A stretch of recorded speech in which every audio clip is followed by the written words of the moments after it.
Assignment భూములు కొనుగోలు చేసేటువంటి రైతులు గాని, పౌరులు గాని తీసుకోవాల్సినటువంటి జాగ్రత్తలు, అదే రెవెన్యూ డిపార్ట్మెంట్‌లో చూడవలసినటువంటి రికార్డుల వివరాల గురించి ఈరోజు తెలుసుకుందాం. ముఖ్యంగా అసైన్మెంటు పట్టా భూములు అంటే ఏమిటి అంటే, భూమి లేనటువంటి నిరుపేదలకు మరియు బీపీఎల్ వర్గాలకు చెందినటువంటి వారు, ఎస్సీ, ఎస్టీ కులాలకు చెందినటువంటి వారు, 5 ఎకరాలు లోపులో ఉండేటువంటి రైతులకు ప్రభుత్వం వారు ఇచ్చేటువంటి పట్టా భూముల్ని అసైన్మెంట్ పట్టా భూమి, లేదంటే డి పట్టా భూమి, లేకంటే దరఖాస్తు పట్టా భూమి, లేదా డికేటి పట్టా భూమి, అదే తెలంగాణలో అయితే లావణి పట్టా భూమి అని అంటాం. ఇది మనము చూడాల్సినటువంటి రికార్డులు ఏమి? నెంబర్ 4 రిజిస్టర్ చూడాలి, ఏఎం ఫైల్ చూడాలి, ఆర్ఎస్ఆర్ చూడాలి, 7R రిజిస్టర్ చూడాలి, 8A రిజిస్టర్ చూడాలి, తర్వాత ఈసీ చూడాలి, ROR1 చూడాలి, ROR1B చూడాల్సిన అవసరం ఉంది. మరియు 10(1) అడంగలు కూడా చూడాల్సినటువంటి అవసరం ఉంది. అంటే మీ ఒక రైతుకు అసైన్మెంట్ భూమి పట్టా ఇచ్చినారు అంటే ఇన్ని రికార్డులలో నమోదై ఉంటుంది.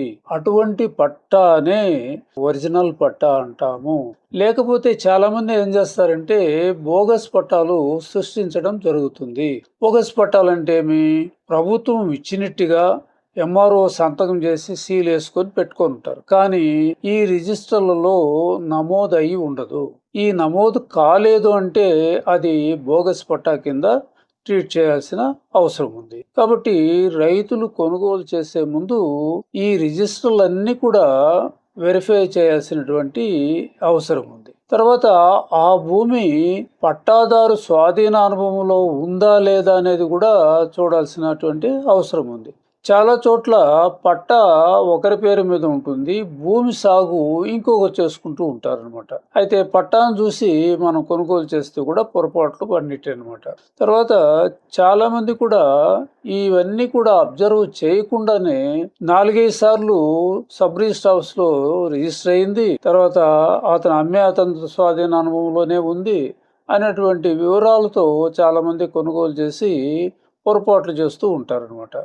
అయితే ఈ రిజిస్టర్లో ఏ విధంగా చూడాలి అనేటువంటిది అంటే, మీరేం చేయాలా, ఈ రిజిస్టర్లు అన్నిటిని కూడా ఆర్టీఐ యాక్ట్ కింద తహసీల్దార్ వారికి అప్లై చేసి ఈ నకళ్ళన్నీ తీసుకొని మీ దగ్గర పెట్టుకొని చూడాల్సినటువంటి అవసరం ఉంది. ఎందుకంటే డీకేటీ పట్టా ఇచ్చిన వెంటనే అసైన్మెంట్ రిజిస్టరు లేదా నెంబర్ 4 రిజిస్టరు అని అంటాం. ఆ రిజిస్టర్లో ఆ పేరు నమోదయ్యి ఆ పట్టా యొక్క రైట్ సైడ్ కార్నర్లో దాని నెంబర్ అనేటువంటిది ఇవ్వడం జరుగుతుంది. దాన్ని ఏఎం నెంబరు అని అంటాం. ఏఎం నెంబర్ అంటే మీకు ఉదాహరణకి ఒక నెంబర్ చెప్తా. ఏఎం బార్ 85/4 ఫసిలీ ఉంటుంది. ఉదాహరణకి 1405 ఫసిలీ అనుకుందాం. ఆ ఫసిలీలో పట్టా ఇచ్చినట్టుగా అందులో రాసి ఉంటుంది. అది చూసుకొని మీరు ఏఎం ఫైల్ను చూడాల్సిన అవసరం ఉంది. తర్వాత నెంబర్ 4 రిజిస్టర్ను చూడాల్సినటువంటి అవసరం ఉంది. ఆర్ఎస్ఆర్లో ఏమై ఉంటుంది? గయాలు అనేటువంటి ఉంటుంది. తర్వాత చుక్కల భూమి అనేటువంటిది ఉంటుంది, అనాధీనము అనేటువంటిది ఉంటాయి. ఈ మూడిటిని మాత్రమే తహసీల్దార్ వారు పట్టా ఇచ్చేటువంటి అధికారం ఉంటుంది. అదే పొరంపోగులు ఉన్నట్లయితే, పొరంపోగుల్లో మీకు ఇదివరలోనే రకాలు చెప్పినాను. చెరువు పొరంపోగు కావచ్చు, కుంట పొరంపోగు కావచ్చు, వాగు కావచ్చు, వంక, దారి, రోడ్డు, శ్మశానము, మేతబీడు పొరంపోగు, ఇవన్నీ పొరంపోగులు ఉంటాయి. ఈ పొరంపోగు భూములకు తహసీల్దారు పట్టా ఇచ్చేటువంటి అధికారము ఉండదు. కొన్ని పరిస్థితుల్లో తప్పనిసరిగా పట్టా ఇవ్వాల్సి వచ్చినప్పుడు అది కొన్ని వచ్చేసి కలెక్టర్ వారు దాని యొక్క క్లాసిఫికేషన్ చేంజ్ చేయాల్సిన అవసరం ఉంది. కొన్ని వచ్చేసి సిసిఎల్ఏ గారు, కొన్ని వచ్చేసి ప్రభుత్వము ట్రాన్స్ఫర్ చేయాల్సినటువంటి అవసరం ఉంది. ట్రాన్స్ఫర్ చేసిన తర్వాతనే తహసీల్దారుకు అనాధీనముగా మార్చిన తర్వాతనే దాన్ని పట్టాలు ఇవ్వాల్సినటువంటి అవసరం ఉంది. సరే, ఈ పట్టాలు ఎవరికి ఇస్తారు?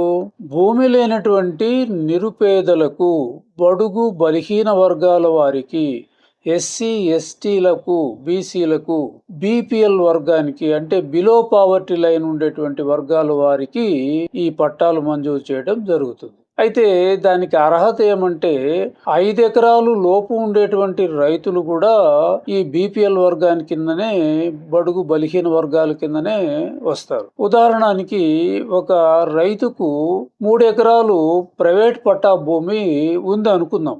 అతనికి ఇంకెన్ని ఎకరాలు తక్కువ ఉంది? 2 ఎకరాలు తక్కువ ఉంది. కాబట్టి ప్రభుత్వం వారు ఈ 2 ఎకరాలు మాత్రమే పట్టా ఇవ్వాల్సినటువంటి అవసరం ఉంది. 2 ఎకరాలకు మించి ఇవ్వకూడదు. అంటే అర్థమేమి? ప్రైవేట్ పట్టా ప్రభుత్వం ఇచ్చేది 2 కలుపుకొని 5 ఎకరాలు లోపే ఉండాలి. 5 ఎకరాలు పైబడి ఉంటే ఇచ్చేదానికి అర్హత ఉండదు. అది కూడా ఒక కుటుంబము అంటాం. కుటుంబం అంటే మీ భార్య, భర్త, పెళ్లి కానటువంటి ఆడబిడ్డలు గాని మగబిడ్డలు గాని వీళ్ళనందరినీ కలిపి ఒక కుటుంబం అంటాము. పెళ్ళైతే మళ్ళా అది సపరేట్ కుటుంబం కింద ట్రీట్ చేస్తారు. కాబట్టి అసైన్మెంట్ పట్టా భూమి ఈ విధంగా అన్ని రిజిస్టర్లలో నమోదయ్యిందా లేదా అనేటువంటిది మీరు చూడాలి. ముఖ్యంగా ఆర్ఎస్ఆర్ లో ఈ గయాలు, అనాధీనము, చుక్కలు అనేటువంటివి అవి అట్లే పెడతారు. 40 ఏండ్లు 50 ఏండ్ల తర్వాత మీది ప్రభుత్వ భూమిగా నమోదయ్యి ఉంది, దీన్ని మీకు ఇచ్చేదానికి లేదు అనేటువంటిది చెప్పిన సందర్భాలు అనేకంగా ఉన్నాయి. ముఖ్యంగా చాలా జిల్లాల్లో, కోస్తా జిల్లాల్లో అయితే రాయలసీమలో కూడా అదే విధంగా నమోదై ఉంది. అయితే వీళ్ళు పట్టా ఇచ్చిన వెంటనే ఆర్ఎస్ఆర్ లో గాని, ఏ రిజిస్టర్ లో గాని, డైగ్లాట్ లో గాని, ఫెయిర్ అడంగల్లో కానీ వీళ్ళు ఏం చేయాలి? వాటిను రౌండ్ ఆఫ్ చేయాలి. గయాలు ఉంటే గయాలను రౌండ్ ఆఫ్ చేయాలి, అనాధీనం ఉంటే అనాధీనం రౌండ్ ఆఫ్ చేయాలి, చుక్కల భూమి ఉంటే చుక్కల భూమిని రౌండ్ ఆఫ్ చేసి దాని ఎదురుగా నెంబర్ 4 రిజిస్టర్లో ఇచ్చినటువంటి నెంబర్ను అంటే ఏఎం నెంబర్ను అందులో నమోదు చేస్తే ఓహో ఇది వరలో ఈ గయాలుగా ఉన్నింది, దీన్ని పట్టాగా మార్చి భూమి లేని పేదలకు ఇచ్చినారు అనేటువంటిది అర్థమవుతుంది. కానీ చాలా మంది ఎంఆర్ఓలు ఈ పద్ధతిని అవలంబించడం లేదు.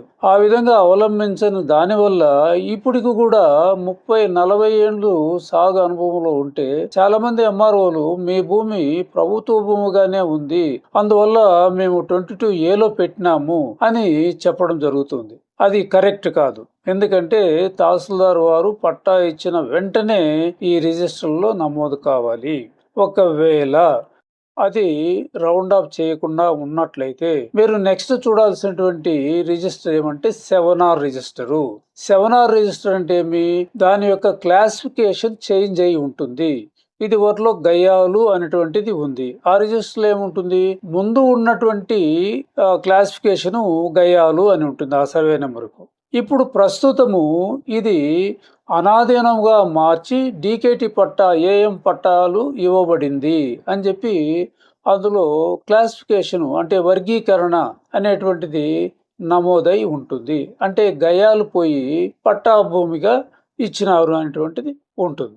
ఒకవేళ దాన్ని పెద్ద నెంబర్గా ఉంటుంది, 20 ఎకరాలు, 30 ఎకరాలు, 100 ఎకరాలు కూడా ఉంటుంది. అటువంటి సర్వే నెంబర్ను సబ్ డివిజన్ చేసి, అంటే మీ ఒక్కొక్క రైతుకు 5 ఎకరాల లోపే ఇవ్వాలి కదా, ఒక 100 ఎకరాలు ఉందనుకో, దాన్ని 25 సబ్ డివిజన్లుగా చేసి అంతమందికి పట్టాలు ఇవ్వాల్సిన పరిస్థితి ఉంటుంది. అప్పుడు ఏ రిజిస్టర్లో నమోదు చేస్తారంటే 8A రిజిస్టర్లో నమోదు చేస్తారు.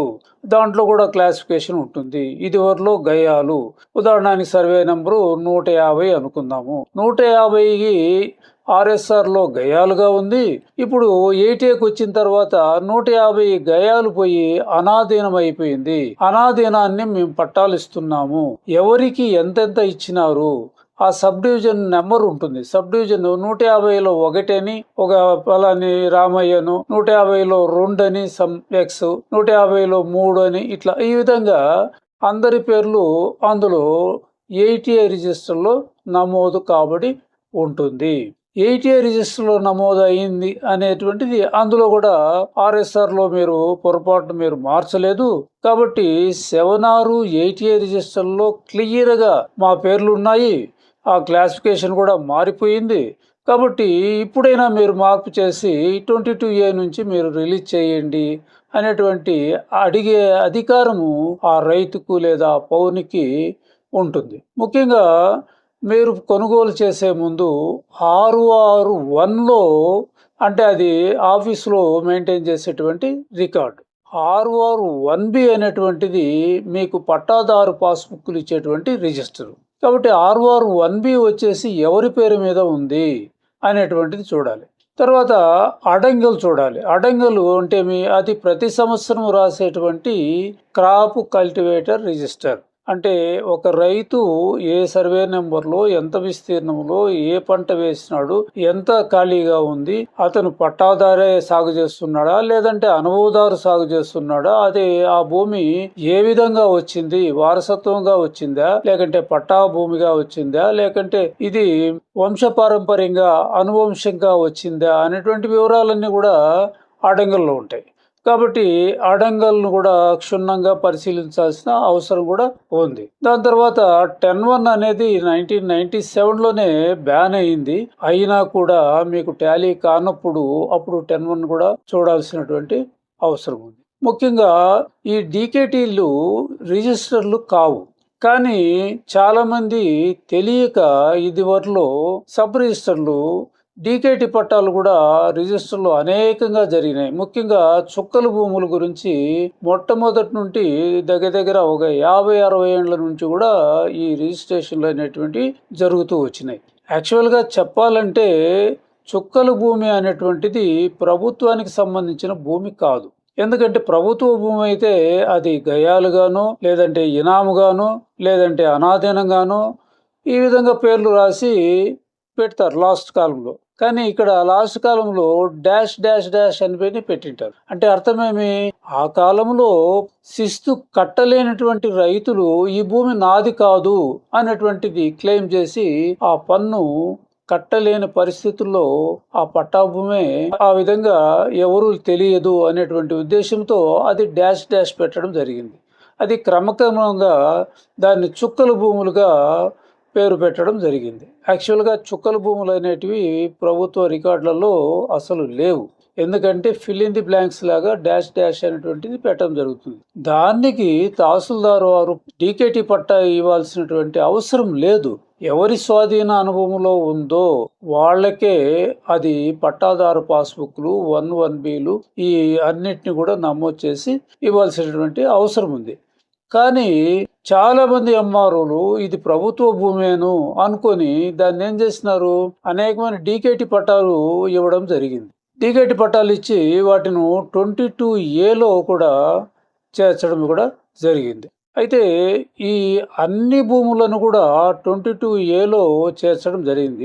ఏది చుక్కల భూములు అన్నింటిని కూడా యాక్చువల్గా వాటిని చేర్చకూడనటువంటి భూములు అనేకమైనటివి 22A నిషేధిత జాబితాలో చేర్చడం జరిగింది. మీకు ఉదాహరణకి సెటిల్మెంట్ పట్టా భూములు అంటే ప్రైవేట్ భూములు ఈ 22A చేర్చకూడదు. 10 సంవత్సరాలు పూర్తయినటువంటి మాజీ సైనిక ఉద్యోగుల పట్టాలు కూడా చేర్చకూడదు.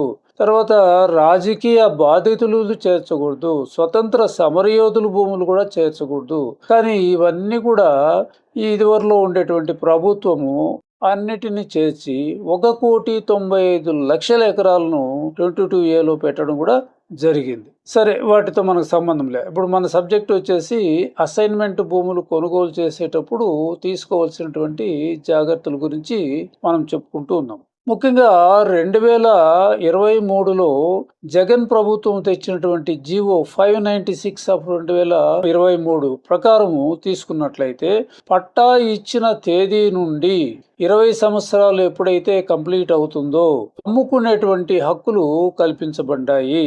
వాటిని కూడా 20 years దాటిన వెంటనే 22A నుండి రిమూవ్ చేసేయాలి. కానీ ఈ గవర్నమెంట్ ఏం చేస్తుంది, వాటిని కూడా 30 ఏళ్ళు, 40 ఏళ్ళు, 50 ఏళ్ళకు ముందే 20 ఏళ్ళు కంప్లీట్ అయినటువంటి కూడా అట్లే పెట్టడం కూడా జరిగింది. ఇది కూడా ఒక విధమైనటువంటి తప్పుడు నిర్ణయంగానే మనము చెప్పుకోవచ్చు. అయితే ఈ మధ్య చుక్కల భూములను 1,95,000 ఎకరాలను మేము రిలీజ్ చేస్తున్నాము అనేటువంటి వివరాలు అంటే మనకు న్యూస్ రావడం జరిగింది. కానీ దాన్ని ఇంకా ఇప్పుడు కూడా తేల్చలేదు. అదేవిధంగా అన్ని అసైన్మెంట్ భూములు కూడా 22A ఉన్నాయి. ఇప్పుడు కూడా దాని మీద ఎలాంటి చర్యలు లేదు. కానీ ప్రభుత్వం అనుకున్నట్లయితే అది ఒక వారం 2 వారాల లోపలే చేయాల్సినటువంటి అవసరం ఉంది. తర్వాత వారసత్వంగా వచ్చినటువంటి భూముల విషయంలో చాలా జాగ్రత్తలు తీసుకోవాల్సినటువంటి అవసరం ఉంది. ఎందుకంటే పట్టాదారు బతికున్నప్పుడు అతని దగ్గర డైరెక్ట్‌గా 20 ఏండ్లు కంప్లీట్ అయినటువంటి భూములను కొనుగోలు చేయొచ్చు. కానీ పట్టాదారు చనిపోయి ఉంటే దాన్ని పౌతీ ట్రాన్స్‌ఫర్ ద్వారా వీళ్ళు ట్రాన్స్‌ఫర్ చేసుకోవాల్సినటువంటి అవసరం ఉంది. అంటే ఇప్పుడు ప్రభుత్వము ఒక జీవో ఒకటి తేవడం జరిగింది. ఏమంటే ఈ వారసత్వంగా వచ్చేటువంటి భూముల విషయంలో ఎంతమంది ఉన్నా కూడా అంతమందిని పార్టీషన్ చేసుకోవచ్చు. అంటే దానికి ₹1000 మాత్రమే పెట్టడం జరిగింది. ఇప్పుడు ఈ మధ్య రీసెంట్‌గా వచ్చినటువంటి చట్ట ప్రకారం చూసుకున్నట్లయితే ఇప్పుడు పార్టీషన్ ఎప్పుడైతే రిజిస్టర్ అవుతుందో ఆటో మ్యుటేషన్ అటువంటిది జరుగుతుంది. అంటే వాళ్ళ తండ్రి పేరు పోయేసి అతని పేర్లలో అన్ని రెవెన్యూ రికార్డులలో ఆటోమేటిక్‌గా ఈ పేరు మార్పులు అనేటివి నమోదు కావడం జరుగుతుంది. ఎవరైనా కొనుగోలు చేయాలనుకుంటే వాళ్ళ దగ్గర నుంచి డైరెక్ట్‌గా కూడా కొనుగోలు చేయొచ్చు. అది కూడా 20 ఏండ్లు కంప్లీట్ అయ్యి ఉండాలి. రెండవది, ఈ భూముల్లో కొంతమంది పొరపాటున 5 మంది అన్నదమ్ములుంటే ముగ్గురు పేరు మీద చేసుకొని ఉంటారు. ఆడబిడ్డలకు కూడా హక్కులు ఉంటాయి కాబట్టి ఆడబిడ్డల పేర్లు అందులో నమోదు చేసి ఉండరు. కాబట్టి అటువంటి భూములు కొనుగోలు చేసేటువంటి రైతులు ఇవన్నీ గమనించాల్సినటువంటి అవసరం ఉంది. అంటే ఆ తండ్రికి ఎంతమంది మగబిడ్డలు ఉన్నారు, ఎంతమంది ఆడబిడ్డలు ఉన్నారు, అందరి పేరు మీద ఇది ట్రాన్స్ఫర్ అయ్యిందా లేదా అనేటువంటిది కూడా మనం గమనించాలి. రెండవది, ఈ భూములు వారి వారి స్వాధీనానుభవంలో ఉన్నాయా లేదా అనేటువంటిది మనము ఎంజాయ్మెంట్ ఆన్ గ్రౌండ్ కూడా మనం వెరిఫై చేయాలి. చుట్టుపక్కల వాళ్ళల్లో కూడా చుట్టుపక్కల రైతులను కూడా విచారణ చేయాల్సినటువంటి అవసరం ఉంది. ఎందుకంటే వాళ్ళు తగరార్లు పెట్టుకొని కొంతమందిని భూమిలోకి రానికుండా చేసి ఉంటారు. ఇంకొక పొరపాట్లు ఏం జరుగుతున్నాయి, డీకేటీ పట్టా ఒకరికి ఇచ్చి ఉంటారు, ఎంజాయ్మెంట్ ఇంకొకరికి ఉంటుంది. అతను ఎంజాయ్మెంట్లో ఉండే అతనికి దీన్ని డీకేటీ పట్టా చేసుకోవాలనేటువంటి వివరాలు తెలియకున్నా ఉంటాయి. లేదంటే అతను ఎలిజిబిలిటీ లేనటువంటి రైతు కూడా ఉండవచ్చు. ఎందుకంటే 5 ఎకరాలు పైబడి ఉన్నట్లయితే అతను 20 ఏండ్లు కాదు ఎన్నేళ్ళు సాగు చేసినా కూడా అతనికి రైట్స్ రావు. కాబట్టి అవి కూడా మీరు గమనించాలి. కాబట్టి చాలామంది ఏం చేస్తున్నారు, ఈసీ చూసేసి ఈసీలో 5-6 ట్రాన్సాక్షన్ జరిగింది, ఎంజాయ్మెంట్ ఆయన దగ్గర ఉంది కాబట్టి మనం కొనుగోలు చేయొచ్చు అని చెప్పి చాలామంది నాకు ఫోన్ల ద్వారా తెలపడం జరిగింది. ఈ విధంగా నాకు వచ్చేటువంటి ఫోన్ కాల్స్లో 30% ఈ రూల్స్ అన్నిటిని కూడా పాటించకుండా కొనుగోలు చేయడం జరిగింది. ఇప్పుడు ఏం జరుగుతుంది, రికార్డులలో వీళ్ళ పేర్లు ఉండవు, ఒరిజినల్ పట్టాదారు ఎవరున్నారో వాళ్ళ పేర్లే ఉంటాయి. కాబట్టి వీళ్ళు ఫ్రీ హోల్డ్ చేయాలి అనుకుంటే ఎవరి పేరు మీద చేస్తారు, కొనుగోలు చేసి ఎంజాయ్మెంట్లో ఉండేటువంటి వాళ్ళ పేరు మీద చేయరు. ఒరిజినల్ పట్టాదారు ఎవరైతే ఉన్నారో వాళ్ళ పేరు మీదనే నమోదై ఉంటాయి, వాళ్ళ పేరు మీదనే ఈ ఫ్రీ హోల్డ్ చేయడం జరుగుతుంది. ఇప్పుడు మీరు 20 ఏండ్లకు ముందు కొనుగోలు చేసి ఇప్పుడు పోయి వాళ్ళని అడిగితే అప్పుడు ఉండేటువంటి రేట్లు తక్కువ, ఇప్పుడు మేము చేయము అనేటువంటి సందర్భాలు అనేకంగా ఉన్నాయి.